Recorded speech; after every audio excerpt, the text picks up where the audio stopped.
Bonjour à tous et bienvenue dans le Weeblycast, le podcast qui accompagne votre visionnage de la série classique Doctor Who. Je suis Nopoman. Je suis l'Aigle. Je suis le 3. Je suis Antartix. Et je suis Alain Pomme C'est Bon ou Espadon Patifié ou d'autres pseudos débiles. Et ceci est le Weeblycast numéro 21, les arrache-clous d'Axos.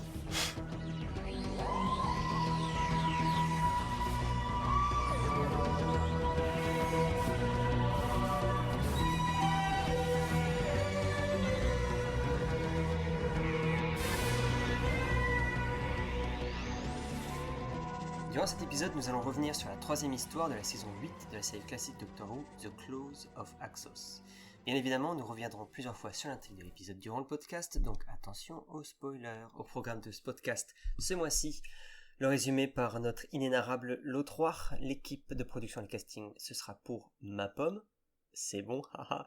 Le dossier portera sur Axos par l'Aigle, les trivia, les références, les anecdotes, Antartix, toujours présent pour répondre à l'appel, les paramédias sur Axos, encore une fois, par l'Aigle, et nous aurons l'avis des intervenants sur l'histoire, et nous donnerons une note. N'oubliez pas que si vous voulez également échanger avec nous, et peut-être participer à ce podcast comme notre cher Alain, vous pouvez nous rejoindre sur le chat Discord de la team. Sans plus attendre, partons à la rencontre d'une intelligence extraterrestre à tentacules, ce qui ne la rend pas du tout suspecte. Tout à fait. Monsieur Chen, asseyez-vous. Déclarez votre nom et votre travail pour l'enregistrement, s'il vous plaît. Je suis Monsieur Chen, actuellement sans emploi. Bien sûr. Bien sûr sont présents à cette commission sur le fiasco Axios le président anglais, Nopoman, garant de tout ce qui est bon et sacré, père fondateur de ce pays, Ça me va. et le sous-président Delphin Gado, plus connu sous son surnom de Del, donc sous-président Delgado, bonjour. You will obey me. Oui, président. Oui. Et il y a moi, l'O3, greffier de son état, et de cette commission d'enquête. Alors, première question, monsieur Chen. Où étiez-vous lorsqu'on découvre l'approche des Axios? J'étais dans le bureau du brigadier, je lisais des dossiers secrets, voire top secrets. Et comme il n'y avait rien d'autre décrit sur les dossiers que top secret en très très gros, cela m'a pris un temps fou à lire, obligé de tous les lire, de tous les ouvrir, les uns après les autres, pour voir ce qu'ils contenaient.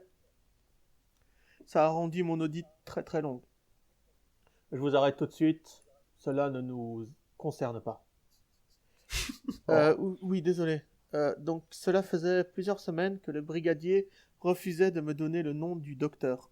Ce jour-là encore, je tentais d'avoir plus d'infos. Et c'est à ce moment-là que vous avez su pour l'approche du vaisseau Axios. Oui, dans ce bureau. C'est aussi là que j'ai fait la connaissance du docteur et de l'agent secret américain, Flick, James Flick, et de Jo, une femme qui passait par là. Certainement pour servir le thé ou à défaut de servir à quelque chose. Vous êtes donc rendu sur place. Oui, mais on n'était pas les premiers. Le premier à les avoir vus, c'était Marcel Vincent, un cycliste. Pour lui, tout a commencé alors qu'il faisait du vélo sur la neige. Et là, Marcel Vincent les a vus. Les Axios, des êtres étranges venus d'une autre planète. Leur destination, la Terre. Leur but, la bouffer de l'intérieur. Marcel Vincent les a vus. Il a vu la pomme de terre géante tomber du ciel. Alors ils l'ont bouffée, car les Axios sont jugés inutiles. Puis ce fut Flick qui fut kidnappé. Oui, mais Flick a été jugé plus malin et plus utile, alors ils l'ont gardé et copié. Un flic, c'est bien, deux flics, c'est mieux. La copie a infiltré nos rangs et l'original a été enfermé dans le vaisseau avec le maître. C'est à ce moment-là que vous êtes... C'est à ce moment-là que vous êtes arrivé sur place avec Unit, n'est-ce pas? Oui, nous avons rencontré les Axios et ils ont demandé l'asile en échange d'axolotes. L'axolote, c'est un élément qui prend la forme de n'importe quoi. Cela va de la nourriture à l'énergie, quoi. L'axonite, si je peux me permettre. L'axolote, c'est un petit poisson. Très mignon. Sous-directeur l'Aigle, s'il vous plaît. Veuillez ne pas interrompre les témoignages des idiots qui défilent ici. Monsieur Chen, continuez. Quel que soit le nom de cet élément, il était capable de faire grossir les grenouilles. Les grenouilles, vous vous rendez compte? On aurait pu avoir les plus grosses cuisses de grenouilles du monde. Mais il y avait une condition. Le monde entier devait bénéficier du Axelot. C'est alors que vous avez pris seul la décision de négocier avec les Axios, au nom du gouvernement anglais qui n'avait strictement rien à voir là-dedans. Oui, le président Nopo n'a bien sûr jamais eu vent de ma démarche et de ma ménégance.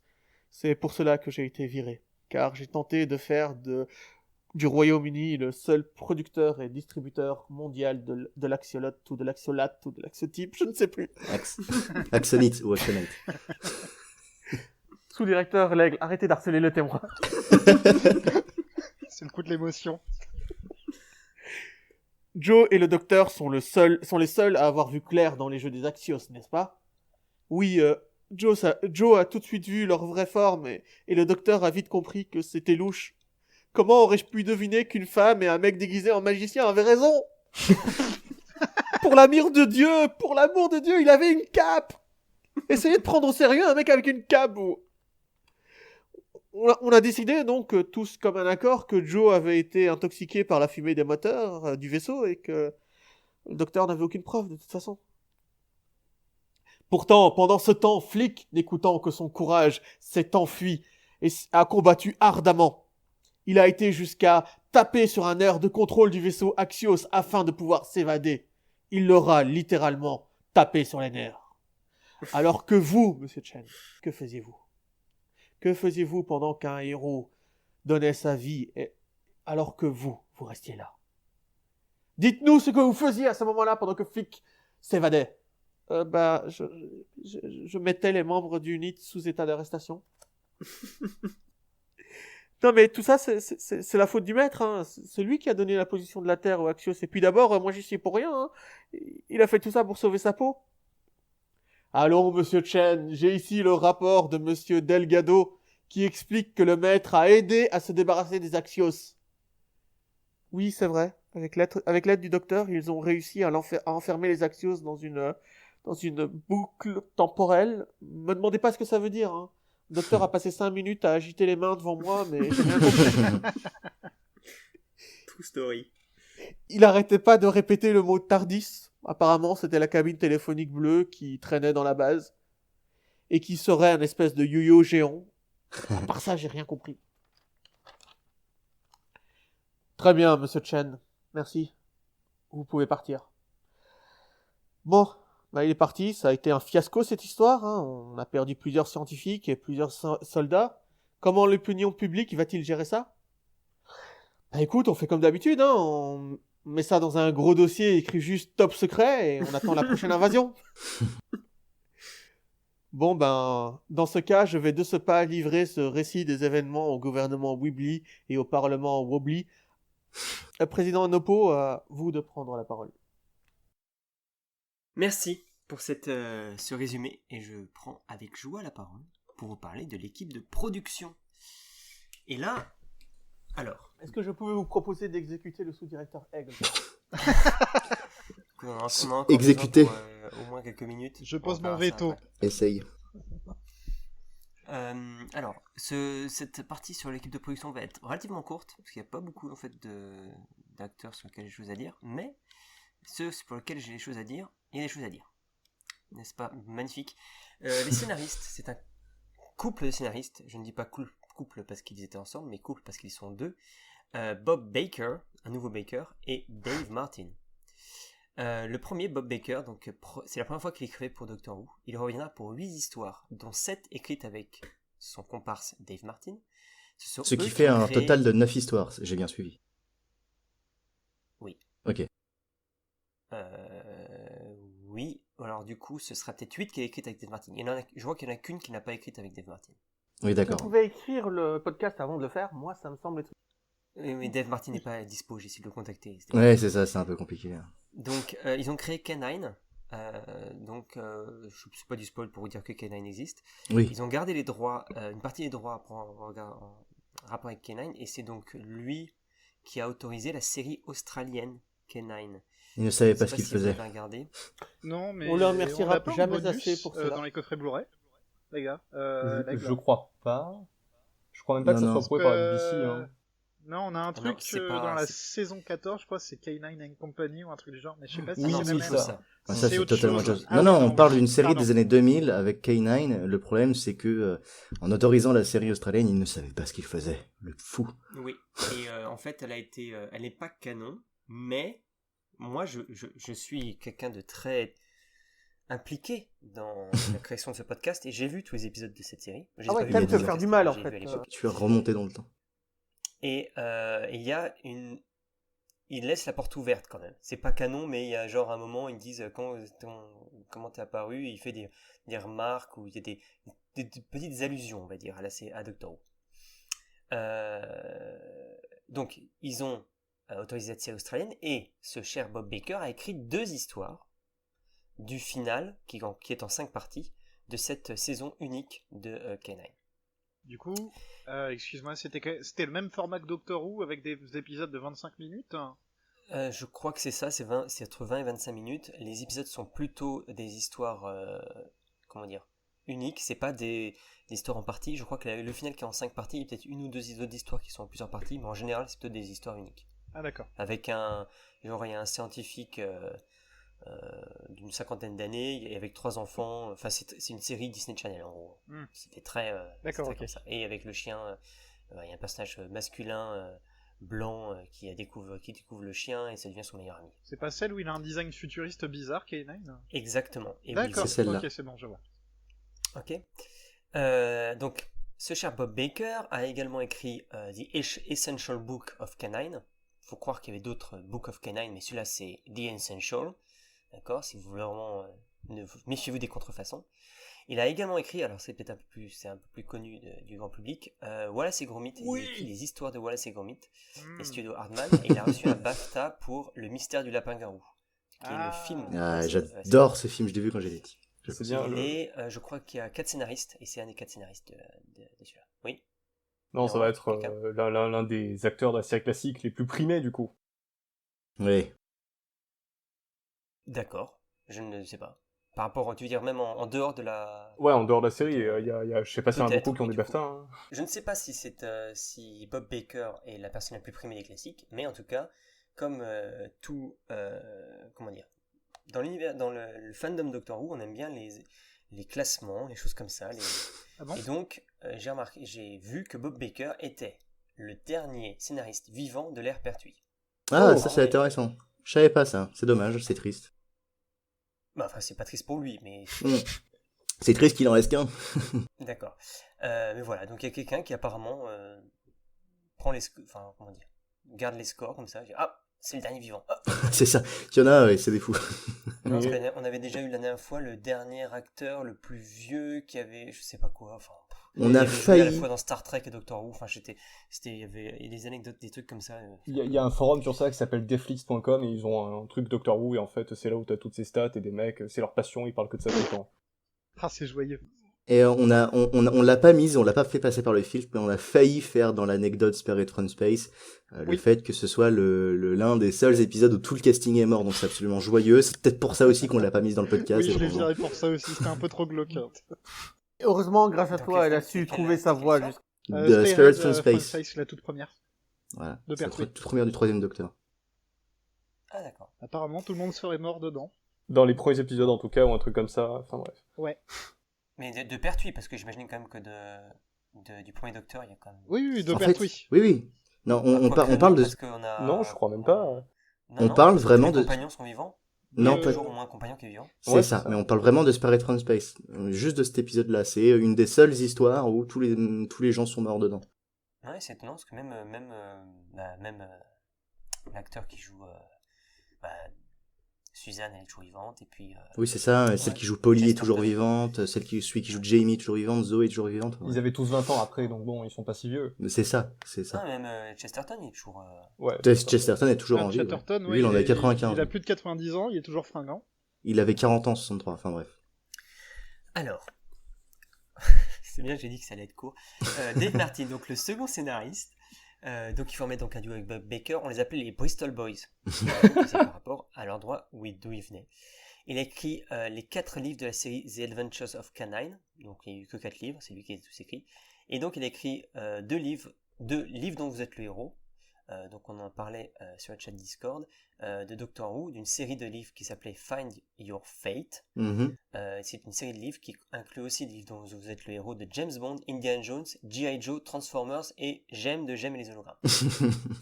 Donc si vous aimez Jem et les hologrammes, les jeux de rôle, tout seul et avec un de ses personnages, vous savez quoi acheter. C'est les 2 livres qu'il a écrits sont donc Search for the Doctor et The Garden of Evil. Alors moi, Vous avez dit que vous en possédiez.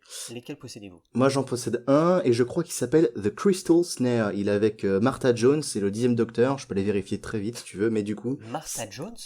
Oui, mais du coup, ça n'a pas l'air d'être un Dave Martin. Attends, Martha Jones Martha Jones du 12e Docteur? Du 10e Docteur, oui, tout à fait. Martha Jones. 10e, excuse-moi. Mais du coup, parce que pour moi, cette collection de Find Your Fate, c'est un truc des années 70. Ah non, 80, c'est pour moi, c'est plutôt un truc des années 2000. Ah bah, vu la couverture de celui que j'ai vu avec c'était quoi, le 5e Docteur, ça m'avait l'air assez vieux. Alors, c'est peut-être oui, que mais si tu reprends les continue. images du 5e... Peut-être que ça a continué sur plusieurs décennies. Alors, en tout cas, je vais te trouver. Je crois que le mien s'appelle The Crystal Snare. Je reviens. Ok. Moi, ceux que j'ai, ils sont d'époque. Ce sont avec le 6e Docteur. Il y en a un qui s'appelle Crisis in Space. Et l'autre, Invasion of the Ormazoids. Il y en a un par Philip Martin, qui est connu pour avoir écrit Vengeance on Varos et Mind Warp. Ensuite. Ok, mais du coup... Alors, ça a l'air d'être encore une autre série qui s'appelle Decide Your Destiny. Donc, c'est à peu près la même chose. Ça n'a rien à voir avec Find Your Fate. Bah, quand même, c'était très proche. C'est rigolo, c'est la même chose, quoi. Mais bon. Voilà, donc The Crystal Snare, écrit par Richard Dungroth. Ce nom me dit quelque chose. Donc du coup, tu confonds toi, Alain, que ton édition fait plus années 70-80 que... Ça s'appelle Find Your Fate, déjà. Donc c'est le bon titre et tout. Et oui, en effet, ça a l'air contemporain de l'ère... Enfin, ça a l'air d'être sorti quand Colin, c'était le Docteur. Quoi. Est-ce que vous les avez faits? Ouais. Alors, j'ai jamais eu le temps de le faire, The Crystal Snare, mais un jour, je le ferai. D'accord. Et toi, Alain, tu les as fait, du coup? Ouais, je les ai fait vite fait. Pour voir, il y a des illustrations et tout. Il y a une histoire avec Six et Turlough, ce qui est assez rigolo. Il y a K9 aussi dedans, tiens. Ah putain. Tiens. Comme quoi, Tout donc voilà. Et du coup, ma question, c'est est-ce que c'est genre avec des lancers de dés ou c'est juste narratif? Ouais, il y a des... C'est ça, il y a des GD. Là, il y en a pas. Ok, passons au réalisateur. Michael Ferguson. C'est son dernier épisode qu'il va réaliser, après avoir réalisé The War Machine, The Seeds of Death et The Ambassadors of Death. Donc si vous voulez en savoir plus sur ce cher Michael, allez voir l'épisode 12 du Weeblycast sur The Seeds of Death. Tristesse, on quitte Michael Ferguson. Qu'est-ce qui est triste? Ah bah, c'est dernière histoire de Michael Ferguson, donc gros cœur sur la main. Bon, après, il a pas... Il a fait des choses. Quoi? C'est tout, ouais. Excuse-moi. Quand même. Bon, parlons de casting. Commençons par Bill Filer, l'américain de l'épisode, est joué par Paul Grist. Est-ce que je peux poser une question? Est-ce qu'il est vraiment américain? Je ne sais pas s'il est vraiment américain. Ah mince, c'est pas précisé. Cela dit, je regarde sa fiche IMDb, et dans sa fiche IMDb, il a fait quand même beaucoup, si ce n'est que des productions britanniques. Donc, je ne sais pas. Que tu as dit quand tu sais que Delgado était franco-espagnol. Vis-à-vis de son accent, je sais pas s'il le fait. Enfin, s'il est britannique, c'est un faux accent, mais j'étais curieux. Bon. Ouais. Je n'ai pas l'information. Ouais, tout à fait. Donc oui, c'est un peu compliqué vu qu'il est né là. Tu as tendance à plutôt te dire qu'il est britannique, mais tu peux pas totalement savoir. Je sais pas où il est né en fait. Ah, parce que j'ai cru que t'avais donné On est d'accord qu'on parle de Paul Grist, puis de toute façon, oui, je le vois, il est casté là-dessus, mais il a marqué qu'il est né à Glamorgan, Wales, donc du coup dans Pays de Galles. Ouais, donc, d'accord. Bon. Il est probablement britannique. Chin, notre cher Chin, le personnage préféré de cet épisode, est joué par Peter Badhurst, qui joue Hansel pas dans Hansel et Gretel, dans The Power of the Dalek. C'est le gouverneur de la colonie humaine. D'accord, ok. Bon, c'est un icône, donc peut-être que vous voyez pas qui c'est. Bah, il est en animation, je viens tout juste de me rechoper la Special Edition, donc du coup je te dirais qu'il y a Hansel. Mais du coup, l'animation, je sais pas s'ils ont fait un personnage qui était vraiment très ressemblant. Oui, c'est ça. Bah, je pense, en vrai, les connaissant, je pense.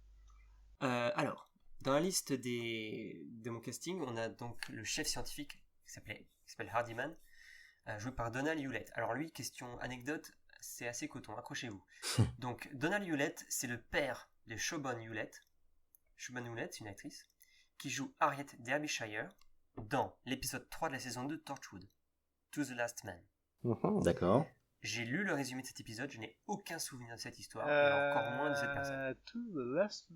J'en ai aucun souvenir. Moi aussi, j'ai très peu de souvenirs de Torchwood. J'ai regardé ça il y a 10 ans. Pourtant, je dois être faut- celui faut- qui me souvient le mieux de Torchwood ici, mais non, ça me dit rien. Apparemment, c'est une histoire de personne qui est cryogénisée. Ça te dit quelque chose? Ouais. Non, mais ça n'a aucun intérêt. Non, ça. il faudrait que je regarde. Bon. Vas-y, continue tes anecdotes. Je vais Alors, peut-être donc retrouver. déjà, c'était obscur. Mais alors, il a été marié à Christine Polon, qui a fait une voix dans un épisode de la saison 15. Ouais, effectivement, c'est genre le fils Alors là, du c'est cousin différent. de l'oncle d'un mec qui a fait une voix. Mais bon, La voix du encore une fois, répondeur. c'est la famille. Ouais. Le second scientifique, Windsor, joué par David Saville. Alors lui, vous le connaissez, puisque il joue dans The War Games, et pas n'importe quel rôle, c'est Jeremy Carstens, Eh oui, tout le à fait. fessier britannique, que le second docteur rencontre au tout début avec Lady Jennifer Mais Buckingham. pour être tout à fait honnête, je trouve que dans ces deux rôles, il a vraiment une marque. En fait, on a vraiment l'impression de voir deux personnages à la personnalité différente. En plus, dans cet épisode-là, il a des lunettes, dans l'autre, il en a pas. Enfin, même il y a une petite touche quand il joue son militaire, il se tient pas de la même manière que quand il joue son scientifique. Donc du coup, je note que ce personnage a vraiment tendance à se caméléoniser et à changer vraiment. Attends, tu veux dire que... Malheureusement, il réapparaîtra pas. En fait, il est juste en train de jouer la comédie, hein, l'aigle. Oui, Son oui. boulot. Je suis en train de dire que c'est un bon acteur. Voilà. Non, mais il reviendra pas dans la série. Par contre, ce que je veux dire, c'est qu'il y a combien d'années de différence entre The War Games et cet épisode-là? 2. Seulement 2? Ma punaise, moi j'ai l'impression qu'il a vieilli, c'est assez fou. Bon, Ouais, je pense qu'ils ont dû lui faire une teinture ou alors c'est le noir et blanc, je sais pas. j'ai la couleur aussi, je sais pas si c'est la même chose. Alors, du coup, je pense que vous vous posez tous la question, qui est le SDF à vélo? Ah. Sachez qu'il a un nom, il s'appelle... Ah, c'est pas Marcel Vincent, là Je l'ai découvert. Alors, je l'ai découvert par hasard en faisant je ne sais plus quoi, donc je vais te laisser le dire. Je crois que je l'ai dit malheureusement en Tartix, mais voilà. Il s'appelle Ping Bin Josh. Alors, Mhm. Ping Bin, je sais pas si ça se traduit par cochon poubelle, mais voilà. Ou si Attends, ça c'est le a nom un du sens. personnage ou le nom Mais c'est le nom de du l'acteur personnage, Big Bean Josh. C'est peut-être cochon Oui. de poubelle parce qu'il cherche dans les déchets ou un truc comme ça. Comme il est- Oui. Non, c'est le nom du Alors- personnage, c'est pas l'acteur. Ouais, Je l'ai appelé Marcel Vincent parce que ça vient des envahisseurs. oui, on a vu la référence. D'accord. Qu'est-ce que je voulais dire par rapport à ce Et parce qu'il est joué par. Alors du coup, le fait qu'il est... Oui, moi je veux juste faire une petite remarque. J'ai eu peur que tu me dises pendant un instant que tu me dis « Ah oui, oui, je vois qui c'est parce qu'il y a un audio Big Finish sur le personnage. » Mais Non. Cela dit, Il y a un coffret sur le personnage. Ils en écrivent pour 2025, je pense, ou... En fait, Dans tu le le sais troisième pas, mais épisode ce de la saison vélo, 15. c'est un Tardis, et en fait, c'était un seigneur du temps. Il était à sa 13e régénération, donc il y a 17 coffrets qui expliquent C'était le toute moine sa vie. depuis le début. vu le temps d'apparition à l'écran, on peut penser que c'est un personnage important, hein, mais bon. C'est ça, Donc- en fait, c'est un seigneur du temps qui a été envoyé là pour retrouver le maître parce qu'il s'est perdu, et qu'il aimerait bien C'est l'aider efficace. à rentrer chez lui, quoi. Et il fouille les poubelles pour le retrouver, c'est ça? Mais en- Ça se tient. Bah, il Alors, s'est dit que du c'était la coup- coutume. Bref. Du coup. Du coup, l'acteur, c'est Derek Ware. Mhm. Et Derek Ware, c'est le fameux chef cascadeur dont on parle dans l'épisode dans Louis Class 17 sur The Ambassador of Death. C'est Eh lui oui. qui a créé l'entreprise Havoc, etc. Et si vous vous posez la question, je pense qu'il y a une logique derrière ça. Pourquoi est-ce que Derek Ware joue ce personnage? Puisque c'est l'un des seuls personnages à qui il arrive des problèmes, on va dire. Notamment, il se pète la tronche à vélo. Donc c'est Oui, effectivement ouais, plus c'est logique de prendre un chef cascadeur pour jouer un personnage qui se pète la tronche à vélo. Surtout qu'apparemment, je crois que c'était le fameux acteur qui jouait bien selon l'un des producteurs. Non. Ça c'était un autre. Ok, d'accord. C'est un autre. Ok, bon, c'est quand même pas idiot de prendre le chef cascadeur pour jouer un mec qui se pète la tronche à Cela vélo. dit, il joue bien le SDF. Oui, un peu débile qui fait Ouais. ah. Donc tant qu'il n'y a pas trop de dialogue, ça a l'air de fonctionner. C'est ça. Axos, alors attention, anecdote Big Finish. Axos, c'est joué par Bernard Hawley, Et oui.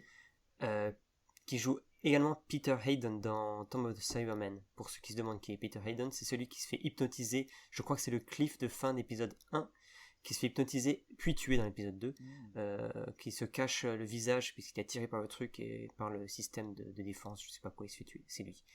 Et c'est un des rares acteurs à avoir repris tous ses rôles en audio, tous étant 2, mais quand même.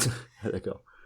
Donc, il a joué dans le main range, mais Leg va en parler dans The Fist of Axos, donc il reprend son doublage de Axos. Il a joué dans une adaptation de roman qui est Love and War. Il joue le rôle de Brother Phaedrus. Quelque chose à dire là-dessus? Je m'en rappelle. Là, pour le coup, non. J'ai déjà pas écouté les nouvelles adaptations. J'ai écouté les deux, mais j'ai pas reconnu sa voix. Donc... Ok. il reprend son rôle de Peter Hayden dans Fourth Doctor Adventures, dans Return to Telos. Oh, oui, putain. alors apparemment. ça, Oh, vous pouvez vous reporter au Weeblycast Purge. numéro 1. Weeblycast numéro 1, puisque dans ce Weeblycast, je vous ai parlé de Return to Telos, puisque en fait, c'est un épisode du 4e Docteur qui retourne à Telos et qui rencontre Jamie d'ailleurs notamment, et je crois aussi qu'il rencontre le second Docteur imité par Jamie. Mais du coup, ça se passe avant Thomas Cyberman ou pendant. Ou ça se passe pendant, je crois. Il me semble ça se passe à peu près pendant. Parce que s'il meurt... Ok. Et enfin, il joue dans une des histoires de Third Doctor Adventures dans The Transcendence of Ephros. Il joue Stan Carswell. D'accord. Quelque chose à dire là-dessus? Là, non. nope. Ok. Très bien. On a Michael Walker qui joue un opérateur radio qui est dans saison 9. Et pour finir, nous avons le Capitaine Harker, c'est la personne qui met le brigadier aux arrêts suite aux ordres de Chin, c'est comme ça qu'il s'appelait? Oui. Mhm. Je me bien, ouais. Qui est joué par Tim Pigott-Smith. Donc Tim Pigott-Smith, c'est deux choses qui sont notées. Il est marié à une certaine Pamela Miles, qui a doublé, attention, Bailey dans le Big Finish Flip Flop. Qui est un Big Finish dont j'ai un bon souvenir. Oui, personnellement. Pareil, c'est du bon. c'est avec une technique assez intéressante narrativement, c'est impressionnant à écouter. Et cette Pamela Miles a également joué dans Un poisson de Mévanda. Et ça, je trouve ça trop cool. Est-ce que tu sais de qui il a joué dans Un poisson dans les Vendas? Enfin, qui Lui, elle, il a sûrement non, pas joué. oui, elle, oui. Je ne sais pas. Dommage, parce que j'adore ce film. D'accord, je sais pas. J'ai cherché sa tête, mais je sais pas. Et donc, ce cher Tim Pigott-Smith reviendra en saison 14. Je ne vous dis pas dans quel épisode. On l'attend. Voilà. Donc, c'était relativement court, mais également relativement long. Je laisse la parole maintenant à l'aigle pour nous parler d'Axos. Dossier sur Axos aujourd'hui. Comme d'habitude, on va essayer de développer un peu leurs caractéristiques, leurs capacités, leurs apparitions également. Pour commencer, Axos est une entité unique. Elle est capable de se fragmenter en individus qu'on appelle les axons, que le docteur appelle axonoïdes, et que Axos appelle les unités Axos. Même s'ils sont indépendants, ils n'ont pour autant pas de conscience propre. Il s'agit toujours d'une seule conscience, ce qui diffère d'avec les Autons, puisque les Autons peuvent développer leur propre conscience et ressemblent plus à une armée avec un chef, tandis que là, on est sur une seule entité qui crée des individus. Axos est d'ailleurs télépathique et chaque extension d'Axos peut ressentir ce qu'une autre ressent. Axos est lié à un élément, l'axonite, qui est décrit comme le caméléon des éléments, une molécule vivante, pensante. Il utilise l'énergie qu'il absorbe non pas uniquement pour copier, mais pour recréer et restructurer n'importe quelle substance donnée. Une injection d'axonite, qui est décrite comme l'axonique, ce qui n'a aucun sens. Franchement, j'ai retourné les dictionnaires dans tous les sens, ça n'en a aucun. Une injection d'axonite peut agrandir ou rétrécir des organismes. Il peut absorber, convertir, transmettre et programmer toutes les formes d'énergie. La novélisation de l'histoire, qui s'appelle sobrement Doctor Who and the Claws of Axos, rajoute à cette règle tant que l'énergie existe. Ça me rappelle un truc, je pense que je reçois souvent des spams me proposant des injections d'axonite pour agrandir des choses. Ah, bravo. Ah mais Voilà. c'est très bien. Voilà, on a trouvé comment réduire les problèmes de complexe chez les hommes. Je m'excuse pour cette interruption. En plus de cela, on voit dans un audio que des individus peuvent être copiés pour obtenir leur connaissance, mais certaines choses restent trop complexes pour être copiées. Ce qui en gros peut créer des copies à l'image d'un axonoïde, doré et avec de grands yeux. Et finalement, cette petite règle rend très logique le fait que les axons, ou axonoïdes, ressemblent à ça dès leur première apparition, plutôt que de parfaitement copier l'apparence humaine. Ah oui, si les mecs ils arrivent à tout copier, pourquoi est-ce qu'ils se présenteraient pas aux humains avec une apparence parfaitement humaine? Voilà, peut-être parce que c'est trop compliqué, comme le sous-entendrait cet audio. Du coup, les axons apparaissent comme des humanoïdes dorés, avec des cheveux bouclés. Ce sont des Colin Baker ambulants, donc des grands yeux comme recouverts, avec un corps doré avec des ronds blancs, à l'image de l'intérieur de leur vaisseau. Ils peuvent se transformer en monstres, qui peuvent envoyer des tentacules, qui peuvent faire exploser un ennemi. Oui, exploser un ennemi, entre autres choses. Ils peuvent aussi absorber leurs victimes, donc c'est un super programme. Le vaisseau Axos est une technologie organique qui a poussé, ce qui rappelle la manière dont le TARDIS est conçu, puisque c'est aussi quelque chose qui pousse plutôt que d'être construit, c'est quelque chose qu'avait révélé Russell T. Davies, si je ne m'abuse. L'intérieur du vaisseau a un grand œil central, le vaisseau est aussi de l'intérieur recouvert de tentacules ou de griffes qui peuvent permettre de retenir quelqu'un prisonnier, comme c'est le cas du maître ou de Filer. Évidemment, il faut aussi rappeler que Axos semble avoir quelques capacités de voyage temporel, il est capable de faire des sauts dans le temps d'uniquement quelques instants dans le passé. Il peut aussi incorporer une technologie, même si tout n'est pas compatible, et améliorer la dite technologie avec de l'Axonite. Les Axons dans la série télé ne sont apparus qu'une seule fois dans The Claws of Axos, étrangement et tristement, alors qu'ils ont largement du potentiel. Pour revenir, si vous voulez mon avis, il faut savoir que les Axons détiennent le record de l'ennemi qui a la plus longue absence, tous médiums confondus. Leur première apparition date de 1971, et leur seconde, donc tous médiums confondus, et c'est là la nuance importante, de 2010, soit 39 ans après. Alors, Tu veux dire que les ennemis du premier Docteur, il y a le truc le plus obscur, il a quand même réapparu avant. Alors, justement, le truc, c'est que il me semblait, moi, que le record était plutôt détenu par la Grande Intelligence, donc du coup, je m'étais renseigné. La Grande Intelligence, dans la série télé, entre sa dernière apparition et entre la dernière apparition avec le second Docteur et la première apparition avec le 11e, il se passe 44 ans, donc ça dépasse les 39. Mais, la nuance, c'est tout médium confondu. Il faut savoir que la Grande Intelligence a énormément de bouquins, et ce serait pas étonnant de trouver les... Comment ils s'appellent les petits robots dans Galaxy 4, là? Les Chumblies, non, c'est pas ça? Tout à fait. Ouais. Ce serait pas étonnant de trouver un bouquin sur les Chumblies, mais je me demande d'ailleurs si c'est pas déjà le cas. Je sais qu'il y a un comics du 9e Docteur avec les Chumblies, bon pour le coup il arrive après. Bon, enfin voilà, ce serait pas forcément étonnant, mais apparemment, les Axons, tous médiums confondus, ont le record de la plus longue absence. Donc de 1971 à 2010, soit 39 ans après. Leur épisode télé a été novélisé sous le nom de Doctor Who and the Claws of Axos. Il a été écrit par le fameux Terrance Dick, et il est sorti en 1977, et il n'y a pas de très très grande différence, même si certaines choses sont plus expliquées. Il y a plus de développement. Et enfin, même si nous n'avons pas de réapparition télé, nous en avons en paramédias. Alors, c'est parti, parlons de ces réapparitions dans d'autres médias, mais tout d'abord, je laisse la place à Antartix pour qu'il puisse nous parler des anecdotes. Donc c'est pas parti. Alors. Non. C'est le but. Je tease, tu vois, je donne envie. Donc sur ce faux départ, moi je vais me mettre aux anecdotes. J'en ai quelques-unes qui sont assez marrantes.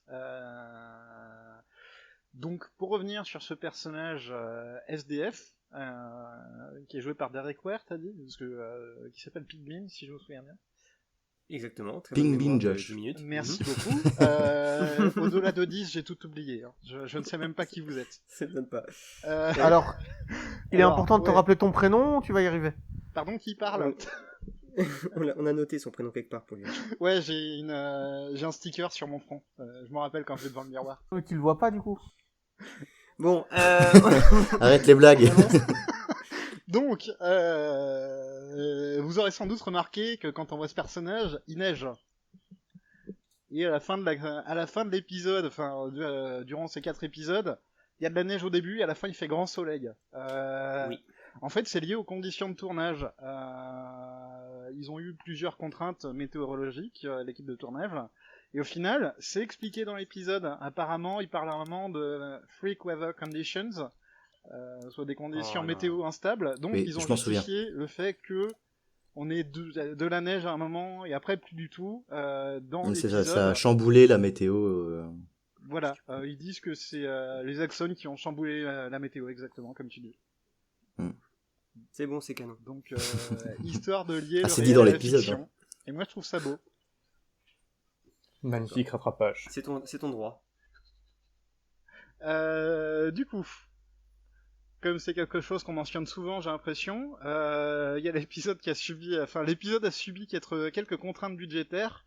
Et cette fois, je parle pas du masque du scientifique qui ne protège rien du tout parce qu'on voit son nez dépasser dans le 4e épisode, même si ça c'est assez goldé, on va pas se mentir. Mais de ce qu'aurait pu être l'épisode. En fait, dans le script d'origine, le vaisseau devait apparemment atterrir à Hyde Park. Je crois que c'est un parc assez connu au Royaume-Uni. C'est un parc assez connu de Londres. À Heaton Park. Et il devait rencontrer le 9e docteur. Non, pardon, ça c'est autre chose. Et leur vaisseau devait ressembler à un crâne humain, et non pas une cuisse de poulet ou de grenouille géante. Ça, je veux ça. Ça aurait été génial. Et l'équipe de production, Waouh, elle adorait cette idée en fait. Ils disaient on va le faire, ça va être génial. Mais non, c'était juste pas pratique et c'était trop cher. C'est dommage. Doctor Who et son budget, c'est une longue histoire d'actes manqués malheureusement. Et on a encore le meilleur avenir un jour. Je pense à un Putain, ça aurait été épisode de trop la saison viking, 19, c'est trop cool. Ah, c'est métal. Clairement.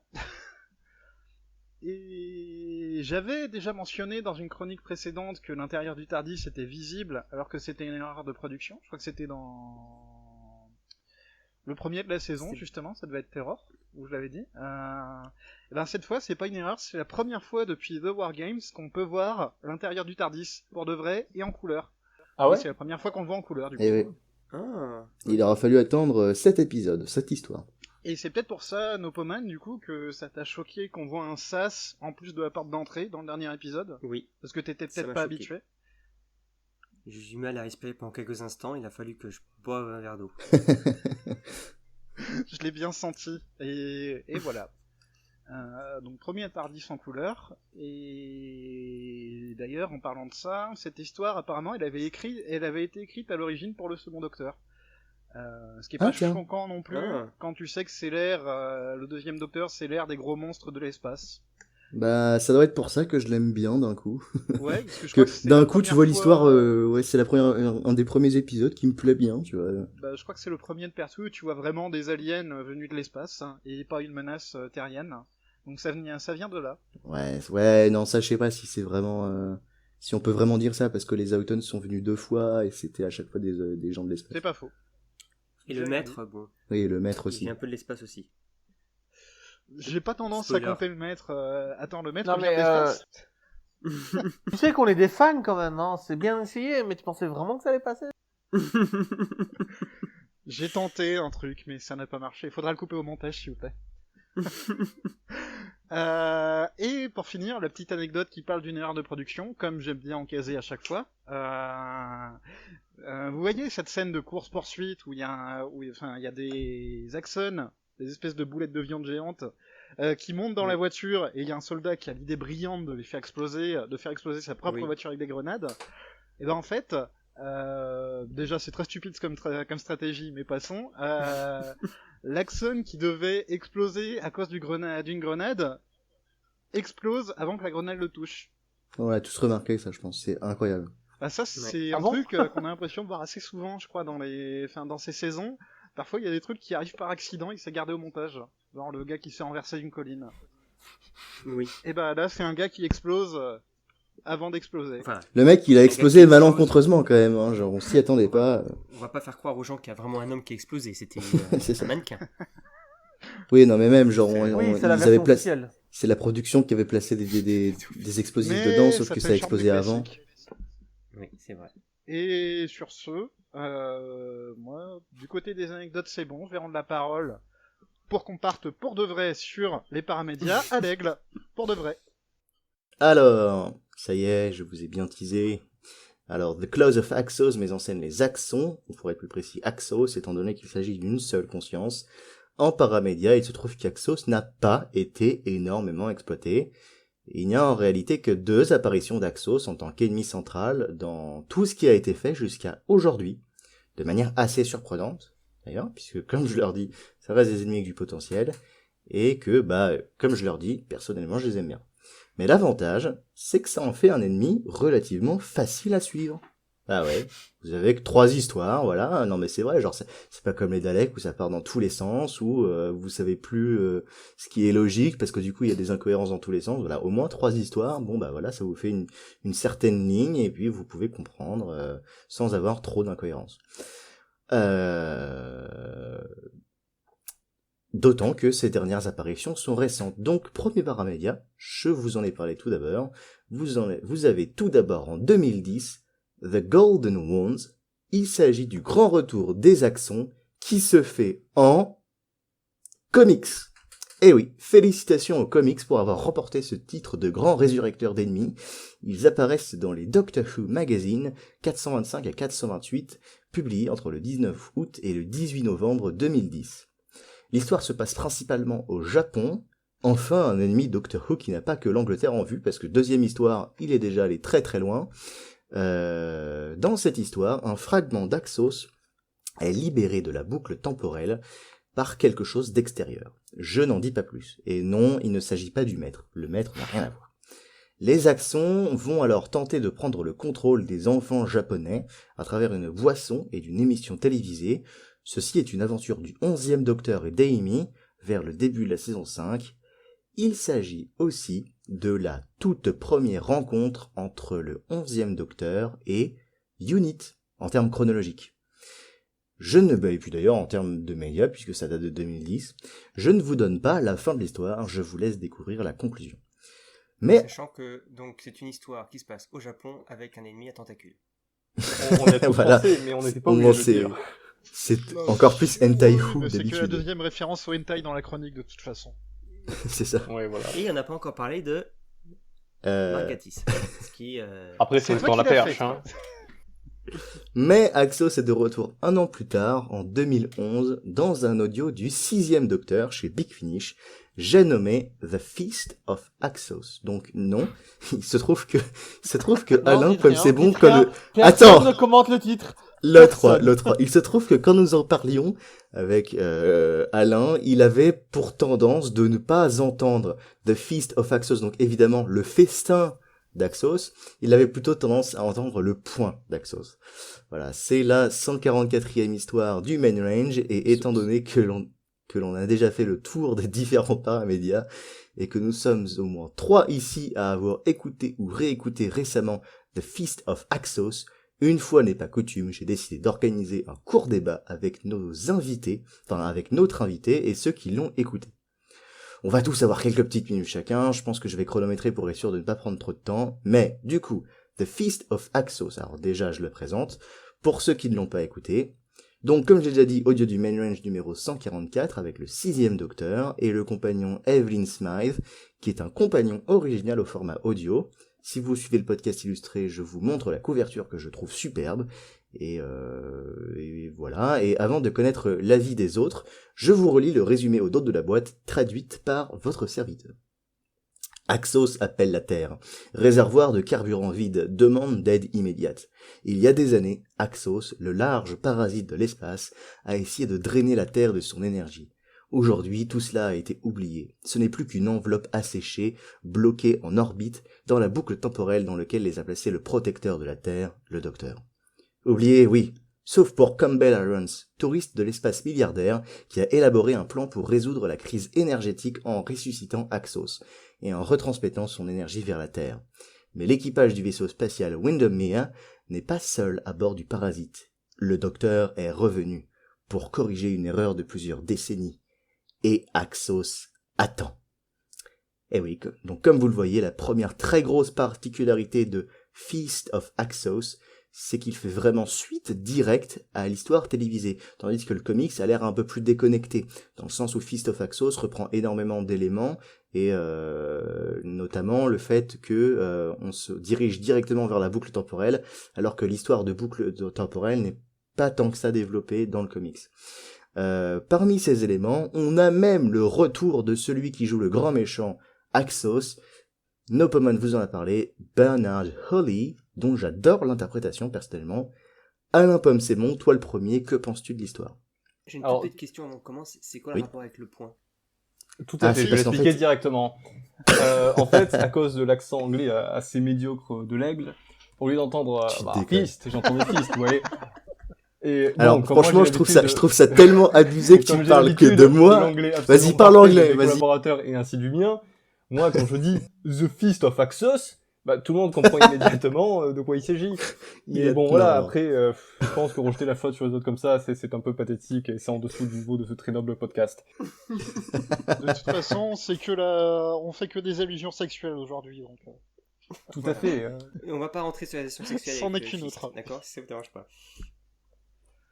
Tout à fait. Si vous vous demandez, en fait, la différence en termes phonétiques, c'est que c'est un petit i pour le point, donc c'est fist ou fest, alors que pour le festin, c'est feast. Donc du coup, ça se prononce bien avec un long i. Enfin bref. Un Du peu coup, comme shit et shit. exactement. Ou sheep et shep. Et du Pas coup, signé alors. pour un cours de phonologie, s'il te plaît. Alors, Pam, c'est bon, à ton tour. Non, mais avec un podcast, on sait jamais avec quoi on signe. Hein. Ça va être Oui, Alors, voilà. Pam, c'est bon. À ton tour. Donc, Fist, alors je l'ai réécouté aujourd'hui pour le coup. Bon, le premier truc qui me choque, c'est que la voix du mec qui joue justement Axos, ça a absolument pas changé en 40 ans. Ouais. De elle est 71 en 2011, c'est la même voix. C'est impressionnant, putain. Ouais, Donc, voilà, ça, je voulais commencer par signaler. Après, c'est un épisode tout à fait sympathique. Bon, c'est un peu vraiment Axos 2, Axos sont plus forts. Hein. Bah ouais. Mais du coup, c'est pas mal en vrai. Je trouve pas que ça ajoute grand chose. Il y a des scènes assez rigolotes avec Evelyn dans l'espace, notamment, j'ai bien aimé. Le haut les mains prononcé haute les mains par le soi-disant français qui parle très mal français. Bon, ça, c'est un bon classique de finish. Hein. Mais après, je sais pas, faut que je vois combien je l'ai noté la première fois, mais ça doit être un truc genre 6 ou 7, parce que autant j'avais adoré l'autre épisode de l'auteur, Legend of the Cybermen, qui est un truc Mhm. absolument incroyable, qui a été évoqué un peu plus tôt dans ce podcast. Autant là, c'est une Mhm. suite sympatoche, mais franchement, je trouve pas ça fou. Après, bon, je l'entendrai peut-être plus tard, il y a un truc que j'aime beaucoup chez Axos, c'est tout l'aspect psychédélique, visuel un peu chelou, qui forcément passe à la trappe ici. Donc bon, voilà, c'est pas un mauvais moment, mais je trouve pas que ce soit un audio fou qui ait particulièrement marqué les mémoires, quoi. C'est sympatoche. J'ai une toute petite question. Tu as prononcé la phrase, je ne sais pas combien je l'ai noté la première fois. Est-ce que dois-je en conclure que tu notes tous les audios que tu écoutes? Alors oui, alors, en fait, j'avais un dossier... C'est sans jugement. Non, je note pas... Je note pas Trop tard. Moi, je permets d'y mettre un jugement. Tu notes vraiment tous les pics finish que tu écoutes. non, je note pas tous les big finish, je note tous les big finish, tous les audios, tous les romans, tous les épisodes, tous les comics, toutes les pièces de Non, théâtre. attends. Nopaman est choqué par le classement, là. Il Ta saigne du nez. défense, c'est que tu notes plus que juste les audios. Je Ça, note ta littéralement défense. toutes les histoires, les fanfics non officiels et tout. Mais en fait, alors j'ai arrêté de le faire depuis un an parce que j'en ai marre, mais j'ai un dossier d'à peu près 40 pages avec tous les trucs de 2011 à 2019. J'ai les histoires des annuals notées, j'ai les monsieur, madame Est-ce qu'on va notés. juste pour être sûr, est-ce qu'on va recevoir après le podcast une feuille avec toutes nos interventions notées, chacun d'entre nous? Bon, arrêtons de parler classement, s'il vous plaît. Non mais juste au cas où il y a quelqu'un qui rentre chez toi par surprise, dise combien tu mettrais à telle histoire? Je sais, j'ai le dossier. Ouais, donc du coup, j'avais mis 6 Si ça que celui à qui ça n'est jamais arrivé lève la main. Donc du coup, tu lui mets Dans un 6,5. Non, mais c'est ça, c'est sympatoche, c'est un bon moyen de passer 2 heures. Il y a 2-3 idées sympas. Après, Evelyn et le 6ème Docteur, ils ont des histoires tellement meilleures avant que bon, voilà, c'est un truc un peu oubliable. C'est ok. Je crois que du côté des anecdotes de production, l'actrice Maggie Stables a été malade à ce moment-là, non? C'est sa dernière trilogie et je crois qu'elle était pas en forme du tout. C'est ça. Et d'ailleurs, elle a dû mourir pas Non, longtemps après, je crois, malheureusement. alors elle est morte 3 ans après. Ouais, mais- Ça, je peux le dire de tête. Mais ils avaient anticipé que c'était sa dernière trilogie parce que quand tu écoutes Death of the Family avec le 7ème Docteur, Death in the Family, pardon, Death in the Family avec le 7ème Docteur qui est sorti avant. 4 Elle sorties évoque- avant, je crois. C'est ça, Ils elle font évoque une référence les à The éléments, Feast of Axos. de Feast of Axos. Ils disent, est-ce que vous vous souvenez quand on se baladait dans l'espace en costume d'astronaute avec Axos? Avec Oui, Thomas Brewster aussi, il est évoqué dans sa phrase, je m'en souviens. Oui, avec le boy, oui, je sais plus. The boy le garçon, Brewster. ouais. Pourquoi on se souvient de ça, Euh, tu vois? C'est Je 10 secondes. Alors que moi, je m'en de- souviens pas du tout, hein. Euh, Pourtant, j'ai adoré le dernier aventure de Smite. Ensuite, Antarctix, on va passer à toi avant qu'on prenne trop de temps. Oui, du coup, qu'est-ce que j'ai pensé de cet épisode? Eh ben, moi aussi, j'ai fini de la réécouter aujourd'hui. Et je suis assez content parce que du coup, j'ai pu globalement enchaîner Close of Axos qu'on a fini de revoir l'autre jour. Et j'ai pu enchaîner directement sur le point d'Axos. Et je trouve que justement, le fait que ce soit un 2, ça aide vraiment d'avoir la première histoire en tête. Parce que la première fois, j'avais au moins 2-3 ans d'écart entre mon visionnage de l'épisode et l'écoute de l'audio.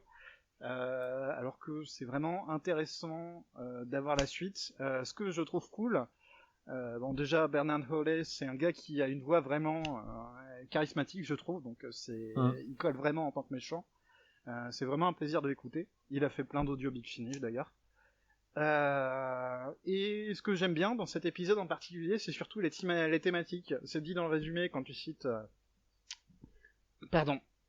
La quête du touriste de l'espace milliardaire. Ce que je trouve cool, surtout avec cet épisode, même si je le trouve pas fou non plus, c'est d'avoir thématiquement quelque chose qui suit vraiment la première partie. Enfin, on retrouve toujours cette histoire d'économie et du fait de sauver le monde ou de s'approprier juste les ressources pour le Royaume-Uni ou pour ses propres intérêts. Ça, je trouve ça bien.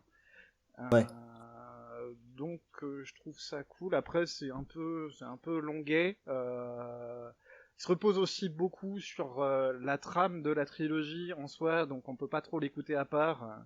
Comme Thomas Brewster. Pour le coup, moi je l'écoutais à part et franchement, j'arrive totalement à l'écouter. Ouais, j'ai trouvé que c'était un peu gênant de pas avoir de contexte, mais en soi. Mais c'est marrant que tu trouves ça gênant puisque toi t'as le contexte. Et moi je l'ai pas, j'ai pas trouvé ça gênant. Bah c'est peut-être justement en connaissant que je me dis ça. Mais sinon, ouais, comme Alain, je trouve que c'est un épisode sympa. C'est cool de pouvoir étendre un peu les pouvoirs des Axons, par exemple, avec l'utilisation du double du docteur que t'as dans l'épisode. Ouais, super ça. Ça, je trouve que c'est une très bonne idée. Mais sinon, ouais, pareil comme Alain, je trouve que l'absence de côté psychédélique dû à l'imagerie, ça peut un peu être un problème si t'as bien aimé les Axons pour ça. Ça peut manquer un peu. C'est rattrapé par la couverture, cela dit, comme en administration directement. Exactement ce que j'allais dire. Ils deviennent vraiment des gros calling makers. Tu lui donnerais combien 7. Si on a eu. 7. Si on a une note de Dalin, autant te demander une note. Ok, ça donc ouais, du coup 6,5 et 7, c'est ça? Une note, c'est globalement pareil qu'Alain. C'est sympa. C'est pas du tout la meilleure épisode de Six ou de Evelyn, mais je lui mets un bon 7. Il est cool.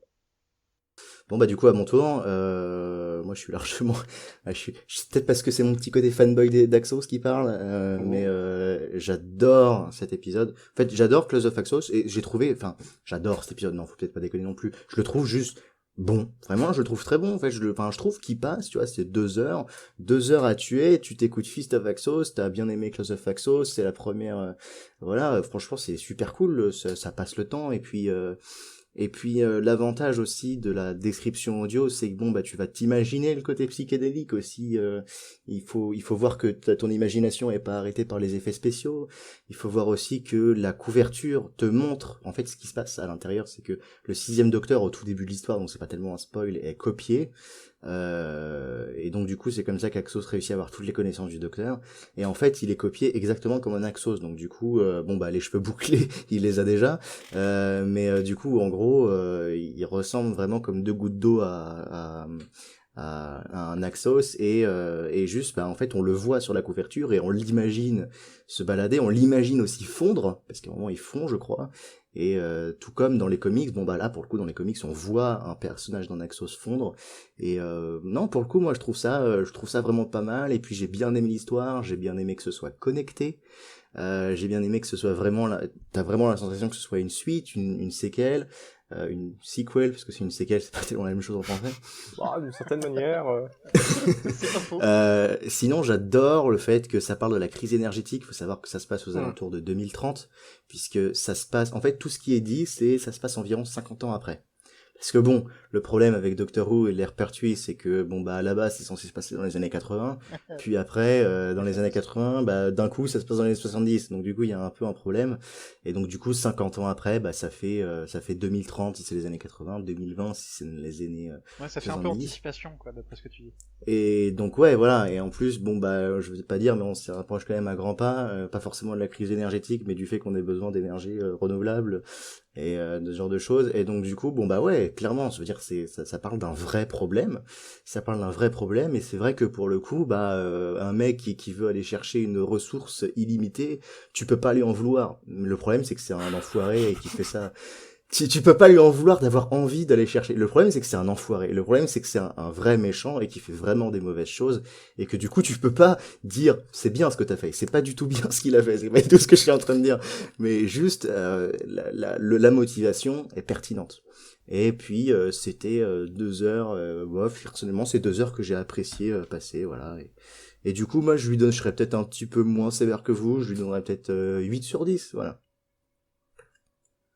Et donc du coup, on va faire une moyenne du coup, 8 plus 6 plus 6,5 divisé Ah, je par donne Ah, pas moi 3. le j'ai point, mis moi, 7. du coup. Ça nous donnait 7,1. Non mais le 3 tu l'as pas écouté il me semble. Oh. Nopoman, quelle note tu lui mets, toi qui ne l'as pas écouté? Non. Je peux me réveiller, c'est bon? Qu'est-ce qui se passe? Non, voilà. Et donc du coup, ah oui, C'est aussi, moi. grosse mention à Bernard Holly, Ah, ok, j'adore je vois Ok, l'interprétation. Nopoman, fausse alerte. On va aller se coucher, nous. Voilà, bon, et du coup, bah écoutez, si vous avez rien à rajouter sur l'audio, je peux passer la parole à Nopoman. Tu peux passer la parole à Nopoman. Eh Tu peux bien, passer la Nopoman. parole à Nopoman. Je suis d'accord avec... Nopoman, je te passe la parole. Eh bien, il est temps que je passe la parole à tout le monde, du coup, merci. Ah. Pour savoir C'est quel est un votre avis ping-pong. sur cet épisode. Nous allons donc passer la parole à Alain. Alain, que penses-tu de The Close of Axos? C'est un des épisodes préférés de la saison, je pense. On va donc, pour le s'entendre. coup, bah après la saison, on regarde. Donc il y a Mind of Evil, bon j'ai eu mon avis. Call Me in Space qui est une Ah, tu peux pas purge. parler du futur. Tu peux Ah. pas parler du futur. Et, Mais bon, on est d'accord. bon Oui. bref. Bah, alors déjà, c'est un épisode qui court pour un Pertwee avec 4 Ouais. parties. Donc il y a moins de graisse, on va dire, de rembourrage que dans forcément d'autres épisodes. La musique, elle est délire. Alors, j'avoue que c'est assez superficiel. De toute façon, c'est pas l'air la plus profonde de Doctor Who, hein, donc ce que je veux dire. La musique, elle est délire. Il y a beaucoup de couleurs. Donc, il y a l'aspect psychédélique, un peu glam rock, apparemment, dont on parlait plus tôt. Vraiment, il y a des moments qui sont à regarder sous champignon, quoi, dans cet épisode. Et je trouve que c'est vachement sympa. Je l'ai pas analysé comme ça, mais oui. Oui, bon, voilà, bien sûr. Donc ouais, moi, franchement, en tant qu'expérience, quitte à avoir une ère, on va dire, qui est pas hyper concentrée sur l'exploration du cosmos, de l'éternité, qui est sur des gens qui tirent, comme ce que j'ai dit dans l'épisode précédent, un dandy qui s'allie avec l'armée, autant avoir un truc un peu joyeux comme ça, quoi. Après, c'est un truc personnel, mais qui me frappe vraiment à chaque fois que je vois cet épisode, c'est à quel point les accents me font penser aux tyrannides de Warhammer 40 000. C'est aussi de la science-fiction britannique, donc je sais pas s'il y en a un qui a influencé l'autre, mais c'est à peu près le... Ah, les vaisseaux vivants et tout. Bon, après, c'est sûr que peut-être. c'est Je pas me suis vraiment pas la fait même cette esthétique. réflexion, mais peut-être, oui. L'esthétique Un n'est vaisseau pas vivant. similaire, mais le concept est relativement proche. Avec D'accord. l'esprit de la ruche et tout. Bon, écoutez, ça Oui, c'est plaira vrai. aux viewers et demi qui connaissent. Non, je veux pas. Mais écoutez, moi, franchement, c'est un bon épisode. C'est pas le Web Planet des années 70, faut pas exagérer. C'est un truc qui t'envoie plein de machins à la tête. De tous les épisodes, parce que là, on vient d'avoir la couleur dans Doctor Who, et je pense de tous les épisodes depuis que la série est en couleur, c'est celui qui s'en sert le plus pour un peu nous montrer des machins, je sais pas, qui font rêver, c'est peut-être pas le bon terme, mais qui t'affectent.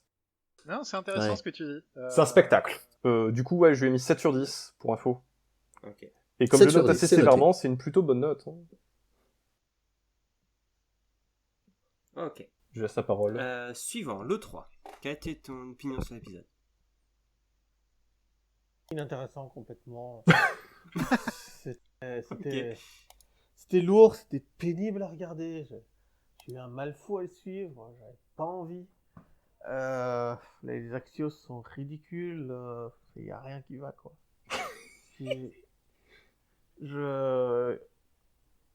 Non, il y a rien qui va. Et même la fin avec l'explication de la boucle temporelle pour terminer l'histoire. Ah, sérieux? Non, Ah ouais, non, j'étais en dépression complète, j'ai rien compris. Moi, j'étais là, oui, d'accord. si tu veux. C'est Et puis, encore une fois, le maître qui fait Ah, c'était moi Je Ouais. suis désolé, docteur, je les ai amenés sur Terre pour me venger parce qu'ils ont kidnappé mon Tardis. Comment des Axios ont pu kidnapper un Tardis? Oui. En plus, tu vois que le Tardis, il est posé juste dans la pièce centrale. C'est vrai Qu'est-ce que qui c'est s'est un peu passé? flippant. Genre, il est sorti de la pièce centrale, il s'est laissé capturer. Juste un petit point, j'ai oublié de le mentionner, mais ouais, la résolution, c'est une des premières fois, je pense, dans la série où le temps est utilisé de cette... Enfin, je sais pas, où ça sert comme arme, vous voyez? J'ai pas l'impression qu'il y ait eu beaucoup de boucles, Oui. d'exploitation du temps très complexe dans la série C'est jusque-là. vrai que ça La boucle m'a fait penser temporelle, une il y a- centrale Moffat, de ce côté-là.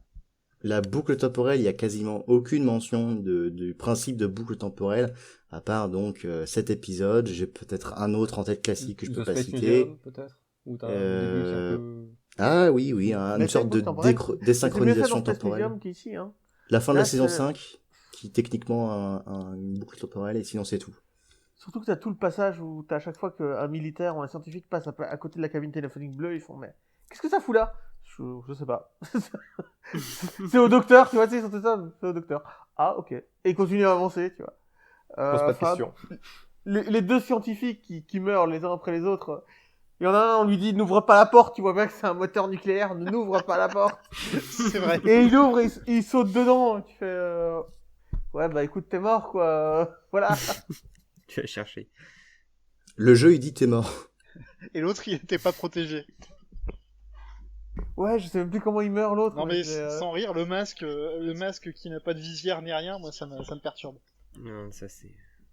Bref. Et l'agent américain qui est là pour arrêter le maître, genre j'ai été dépêché de Washington pour arrêter le maître. Ouais, d'accord, calme-toi déjà. T'es un humain de base, qu'est-ce que tu vas aller faire contre un extraterrestre qui voyage dans le temps?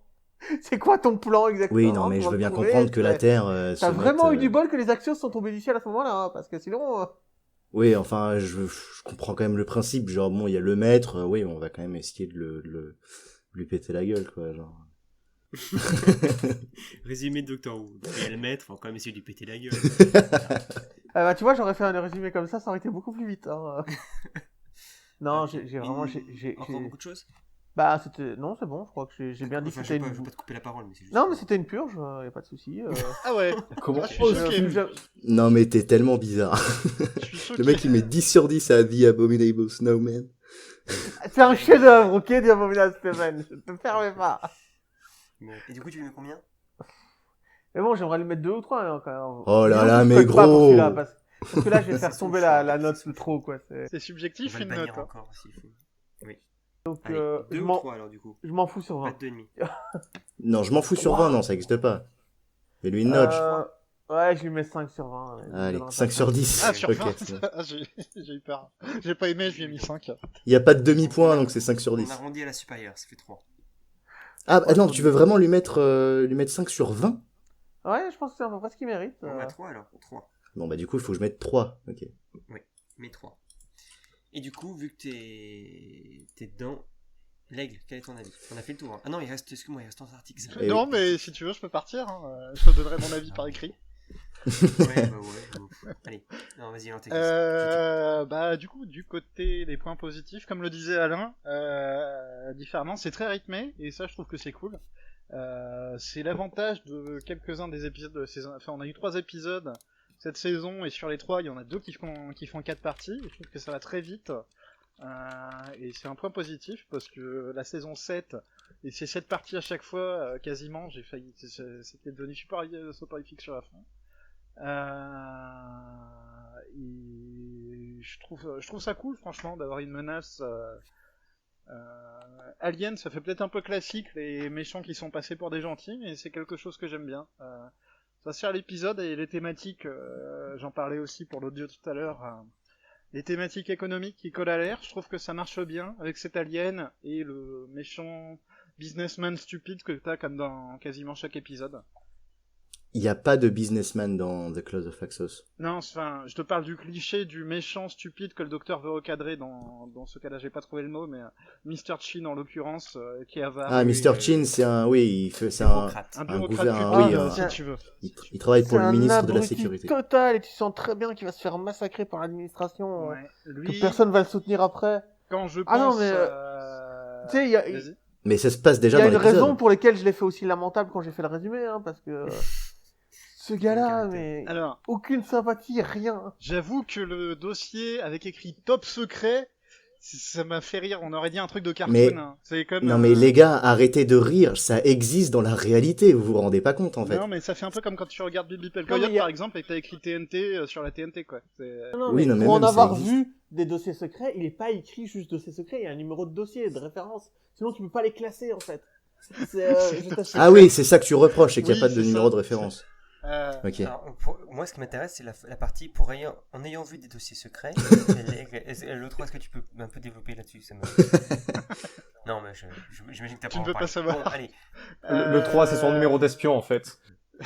Non, mais plus simple que ça. J'avais un professeur à l'université qui était qui travaillait pour les marchés financiers et qui était représentant à la Banque Centrale Européenne. Donc il avait D'accord. on le voyait d'ailleurs aux journaux à ce moment-là quand les banques se sont écroulées et tout en 2008. Ok. Et en parlant, Donc, ouais. du coup, pour revenir sur mes notes, du bureaucrate cupide Ah, et c'est toi qui stupide, pas mal de surjeux dans cet épisode et je pense à lui. Même si Joe, que j'adore en général, remporte la palme aussi, en termes de « Ah non, docteur, ah, je tombe !» il se passe tous ces passages où il hurle dans les épisodes. Chin, lui, il est génial. C'en est presque un point positif tellement il en fait des caisses. Non, mais alors quand son meilleur fait d'armes c'est d'arrêter Unit, j'étais là, je me dis qu'est-ce que tu fais? Il veut arrêter les gens Je de vais les faire rem- leur boulot. Et je vais tous les remplacer par des soldats anglais. Cela dit, Et j'adore je vais le garder ministre, le ministre qui passe son temps à lui dire d'arrêter de faire n'importe quoi par téléphone. Sinon, il est viré. Mais c'est pour ça qu'il me rappelait Nopo, hein. C'est pas pour rien que je l'ai appelé comme ça. Non, mais Tout s'explique. T'as été flatté. vous allez arrêter de faire des bêtises.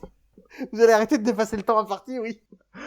Ce que j'aime bien dans les points positifs, c'est qu'on sort enfin du statu quo établi depuis la saison 7 avec le docteur qui a pas le droit d'utiliser son TARDIS. Là, on sent vraiment que le scénario progresse. Même si c'est limité, ce qui explique l'épisode, au docteur qui revient toujours vers la Terre, je trouve ça cool d'avoir enfin une utilisation du TARDIS propre pour la première fois depuis l'ère en couleur. Ça, c'est cool. Par contre, très méchant docteur qui à la fin explique bien que il a rien à faire ici, qu'il a pas envie d'être là, qu'il a vraiment essayé de se barrer de toutes ses forces, mais que malheureusement il est revenu là. Ça, c'est quelque Tu chose vois la qui m'a tête du- fait rire à la fin. Avec docteur, vous aviez vraiment prévu de revenir? Non. Mais il semble que je sois un Il avait yo-yo fait pareil dans galactique. Inferno et je trouve toujours ça très drôle quand il insulte le brigadier en lui disant je reviendrai jamais sur ta planète, espèce de naze. La fin aussi, je trouve très cool. Je trouve que c'est assez culte et légendaire l'explication de Pertwee sur je suis un yo-yo galactique. Je pense que l'aigle. Non, mais- J'avais traduit ça par je suis un yo-yo de l'espace. Tu sais, toute l'ère me pose quand même un problème parce que le but des Time Lords c'était de l'envoyer le docteur. Ils l'ont puni parce qu'il avait trop interféré avec le temps. Et ils font quoi? Ils le mettent juste dans les années où Unit va se faire attaquer toutes les semaines, quoi. Mais Est-ce que justement, là, il c'est parce interfère qu'il pas est le là temps pour. Ils veulent qu'il soit. Non, justement, on accepte votre plaidoyer et donc justement, on va vous envoyer dans la Terre, qui semble être votre destination préférée, que vous avez l'air de bien connaître, et on va, en fait, justement, vous allez défendre, en fait. C'est ça le propos. Et donc altérer la timeline. Mais Oui, je c'est comprends. Mais parce c'est- qu'ils c'est le départ. ils ont fini par accepter le plaidoyer du docteur. Non, j'ai jamais vu comme ça. Mais c'est vrai qu'il dit, il y a tellement de mal, j'en ai affronté tellement. Regardez, il y a ces photos de lui, et puis là, il le change de visage et il l'envoie. C'est vrai, non, t'as raison. Tant pour moi. Tu viens de me changer la vision de cette ère. Du coup, Oui. j'ai dit que c'était très rythmé, que c'était cool, mais est-ce que c'est pas trop rythmé? Tout va méga vite, on a l'impression qu'il y a des cuts la plupart du temps, enfin ça c'est un truc, j'ai souvent l'impression que ça arrive, t'as l'impression qu'il y a des scènes qui sont coupées au montage, t'as l'impression que tout va trop vite. Moi j'ai pas eu de mal avec le scénario, personnellement, mais... Je dirais que Mind of Evil allait beaucoup plus vite. Hein. Parfois j'ai un peu Il était l'impression beaucoup que c'est plus rythmé que naturel, celui-là, quoi. Et un truc qui fait que j'ai du mal à accrocher aux Axon aussi. J'adore le concept des méchants, mais au niveau des costumes, entre les hommes boulettes de viande ou lasagne comme vous voulez, ou la couverture, enfin le docteur qui affronte une couverture 30 ans avant l'épisode Listen de Capaldi, j'ai du mal à les prendre au sérieux si vous voulez. Non, mais ce qui m'énerve aussi, c'est que les Axios, ils prennent une forme humaine pour ne pas trop faire peur aux humains. C'est ça la logique, hein. Et que tu vois que dans leur forme de boulette, c'est aussi des êtres bipèdes avec une tête et deux bras. Donc, ouais. C'est une forme universelle. C'est plus un souci d'esthétique, c'est superficiel, mais j'ai un peu de mal à les prendre au sérieux, quoi, c'est tout. Ta note. Ma note, tu m'ôtes les mots de la bouche, je lui mettrai un 7 sur 10, c'est cool. 7 sur 10. L'aigle, on t'écoute. Alors, à Tu mon vas dire un mot sur deux de ce que tu veux dire pour aller plus vite. D'accord. Alors, Ok, donc une superbe idée de base. Très sincèrement, l'idée de base, je l'aime beaucoup. Les méchants ou le méchant plus précisément, l'Axonite, Hein, le fait que ce soit une ressource qui puisse régler tous les problèmes énergétiques et en termes de ressources de la Terre. Donc du coup aussi ce que ça va développer avec ceux qui la veulent nationalement, ceux qui la veulent de manière internationale. Mention spéciale à celui qui joue le méchant, Bernard Holly. Une histoire par rapport au maître un peu plus novatrice à ce stade de la série. Parce que à chaque fois il essayait, il s'alliait avec quelque chose d'extraterrestre et ça lui retombait dessus. Là pour le coup on peut pas lui reprocher ça parce qu'il est piégé, il est obligé de faire un deal, il s'arrange pour se venger. Donc bancal d'accord, mais il a pas le choix. Alors qu'avant c'était juste soit bancal, soit parfaitement suicidaire. Il arrive sur la planète des Axons où les Axons le capturent. Les Axos ils lui disent on va te manger. Le maître il dit bah non. Et Axos il dit bah si on va te manger. Et donc du coup non, j'ai une meilleure idée, moi je suis qu'un Time Lord un peu sec, vous allez aller sur Terre, voilà, puis comme ça au passage vous tuez quelqu'un que j'aime pas et puis ça m'arrange. La résolution aussi je la trouve super cool, une boucle temporelle honnêtement c'est cherché, puis ça a l'air un peu temporel quoi. Une plus grosse présence que d'habitude de personnages scientifiques. Pardon. Ah oui, clairement, une plus grosse présence. Mais quand je dis présence, c'est aussi leur utilité. Ah non, c'est quand tu dis scientifique que ça m'a fait rire, excuse-moi. Je trouve que la présence du maître est utile. En vrai, puisque sans lui, il n'arriverait pas à faire la résolution, il n'arriverait pas à l'envoyer dans la boucle temporelle, et en fait ça développe aussi ce que peut faire, mais surtout ce que ne peut pas faire le troisième docteur, puisqu'il est bloqué sur Terre sans ses connaissances, et en fait le maître il est là pour l'arranger en fait, et du coup ça les développe eux en termes de relations, ce qu'ils sont capables de faire dans certains contextes, mais surtout en fait ça c'est utile au troisième docteur, et puis c'est utile aussi pour savoir ce qu'il peut faire ou ce qu'il peut ne pas faire. C'est aussi utile pour le rabaisser un peu quand il dit oui en fait j'ai un petit peu perdu les connaissances du Tardis, et puis là vous avez Roger Delgado qui fait une tête comme s'il venait de se faire stériliser quoi, genre comme s'il avait été émasculé, c'est ouh, je sais pas si vous vous souvenez de ça, mais il lui dit j'ai plus les souvenirs machin, et l'autre il le regarde et fait ouh, je comprends, genre oui, je comprends, oui. Voilà. Donc du coup c'est un peu ça, il est un peu stérilisé. Sinon les personnages secondaires qui pour certains sont marrants à défaut d'être novateurs, et je suis désolé, moi j'aime bien Chin parce qu'il s'en prend plein la gueule, et du coup c'est très drôle de le voir à quel point il s'en prend plein la gueule par son administration, surtout quand ils lui disent voilà vous êtes sur une pente glissante, c'est votre tête, oui je suis en gros en anglais c'est I'm on the block, donc je suis sur le terrain, mais voilà, et donc du coup il y a un jeu de mots avec le fait de je suis sur le bloc, et l'autre il lui dit c'est ta tête qui est sur le bloc, tu vas te faire couper la tête. Le rapport au nationalisme et à l'altruisme, j'en ai parlé, le jeu des politiques, des politiciens, le fait qu'il y a un politique qui soit pour Chin, mais que comme ça lui a explosé à la tronche, d'un coup il va être contre lui, c'est intéressant. Un timing parfaitement dosé, c'est un des premiers épisodes que j'ai apprécié du troisième docteur, c'est ce qui m'a commencé à me dire bon ça va, la série quand même, il y a de l'espoir, il y a des bons trucs dedans. Je me suis enfin senti bien en regardant l'épisode de Doctor Who. J'ai l'impression que les saisons de Doctor Who du troisième Docteur vont crescendo. Et la saison 7, je l'ai vraiment pas du tout aimé. Je dis pas que la saison 8 est absolument incroyable, mais juste elle est quand même meilleure que la saison 7. Et je sais pas, à part Inferno, Terror of the Hudsons, peut-être Spirit from Space, bon vraiment Close of Axos elle est vraiment au-dessus que la plupart des autres. J'ai du mal. À part la moitié des épisodes. En fait, j'ai dit Spirit from Space, Inferno et Tower of the Huttons, mais le truc c'est que je dis pas forcément qu'ils sont tous aussi bien que Close of Axos. Et okay. Le truc c'est que tu mettrais un Inferno en dessous des Close of Axos. Je pense pas. Je pense qu'Inferno c'est peut-être le seul que j'égaliserais ou je mettrais au-dessus. Okay. Voilà. Sinon, j'ai du mal à lui trouver des défauts. Et vraiment, j'essaie de me creuser la tête et j'ai du mal à lui trouver des défauts. Tu veux un coup de main non, parce que je suis pas d'accord avec toi globalement. Je suis pas trop d'accord avec toi, et donc du coup, à la base, j'ai donné la note de 9 sur 10, mais je crois que je la fais pas péter souvent, et puis il y en a qui lui ont mis 3 sur 10, donc c'est le jour de défendre mon épisode. Oui, je lui mets 10 sur 10.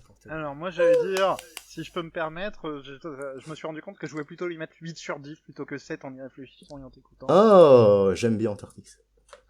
En fait, bon, allez à moi. Les notes d'Antarctis sont les miennes, mais avec un demi-point ou un point de plus. Voilà. Oui, mais moi j'ai bien après vous avoir entendu en reparler, j'aimerais bien... Toi tu vas la descendre à 2 sur 10. Alors, en ce qui me concerne, moi, ce qui m'a bien plu, c'est un petit détail, c'est l'histoire du vaisseau organique. Je sais que c'est quelque chose qui a été souvent repris, mais c'est dans Doctor Who, je pense que c'est la première fois qu'on a quelque chose comme ça. Ouais, je suis d'accord. J'aime bien aussi. Tardis, ça a été retconné, mais. Mais d'ailleurs, je me souvenais de l'épisode comme étant celui où une pomme de terre géante attaque la Terre. Avant de Ça revoir. ressemble à une cuisse de poulet. On te l'a pas dit pendant ton résumé, mais... Ouais. J'aime bien le côté du plot à base de fausses alliances, parce que même si ça peut être. Comment dire, il y a un peu de suspension de la crédulité. C'est ça qu'on dit. Suspension consentie d'incrédulité. Suspension de la crédulité. Ouais, parce que pendant un moment, tu peux presque penser, si tu te mets à leur place, ça paraît logique. Enfin, ils ont l'air gentils en tout cas. L'histoire est courte, ça c'est quand même une bonne chose, parce qu'on avait plus de l'habitude avec des histoires un peu plus longues. Là, c'est seulement 4. Pour tout ce qu'ils ont à dire, seulement 4 épisodes, c'est bien, mais pour moi, c'est trop court. Les choses se passent trop vite. Quand on a fait le visionnage, je me rappelle plusieurs fois avoir dit à Antarctix qu'il y avait des faux raccords, des trucs genre des changements de personnages qui sont d'un endroit à l'autre, qui se téléportent. Ça va. Pour moi, il y a trop de choses qui se passent. C'est vrai, je suis Pour, d'accord ce qu'il y a avec à toi dire. de ce côté-là. Malgré l'argumentaire à rebours, je sens de l'aigle en fait qui a vu mes arguments et qui a écrit. Je pense que le maître est indispensable. Et en fait, quand vous avez dit que Je plaide non coupable.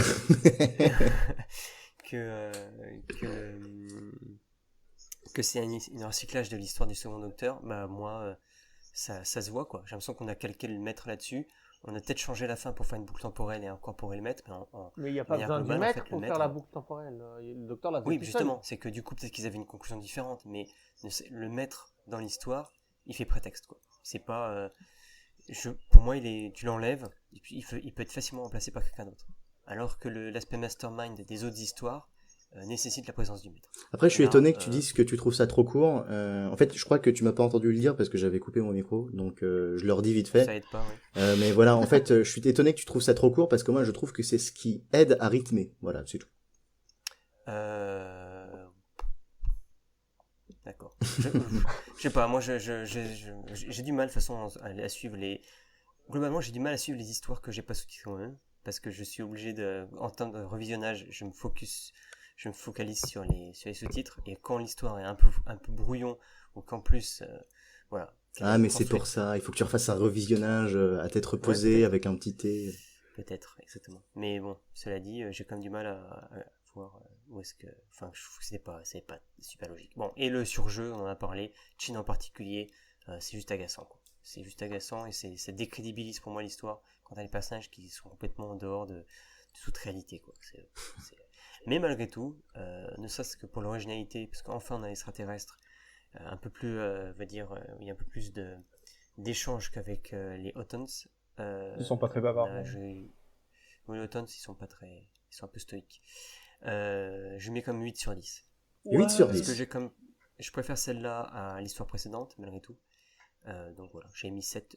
Oui, on est d'accord. C'était aussi ma logique. Oui, on est d'accord. Non, puis je trouve quand même que le design est quand même intéressant, le côté un peu grec. Je sais pas, il y a un côté un peu. Non, mais ils font classe, oui, le masque est classe, ça, tu peux pas nier. Mais... Du coup, la moyenne, nous avons deux notes à 8 sur 10, une à 7 sur 10, une à 3 sur 10 et une à 10 sur 10. C'est assez varié. Ça donne une moyenne à 7,2 sur 10. Donc on reste en dessous de... On reste en dessous de Terror of the Autons, mais on est au-dessus de The Mind of Evil. Donc, deuxième meilleure histoire sur les 3 premières histoires de la saison 8, c'est la deuxième meilleure histoire. Bon, ok. Justice est rendue. Il ne nous restera plus qu'une avant la fin de la saison, si je m'abuse. Deux, non 2 D'accord. Ah oui, 2, excuse-moi. 2, bien sûr, non. Il y en a 2. Oui, oui. Ok, est-ce que vous avez quelque chose à ajouter ? Non. Non. Non, rien sur l'épisode. Je vais conclure. N'oubliez pas de nous rejoindre sur Discord, Facebook. Abonnez-vous à la chaîne YouTube, mettez des pouces bleus, mettez la cloche, des étoiles sur iTunes et des commentaires, et vous permettrez peut-être au maître de revenir. On se retrouve pour le prochain épisode de Weeblycast, et en attendant, n'oubliez pas... It seems that I'm some kind of a galactic yo-yo.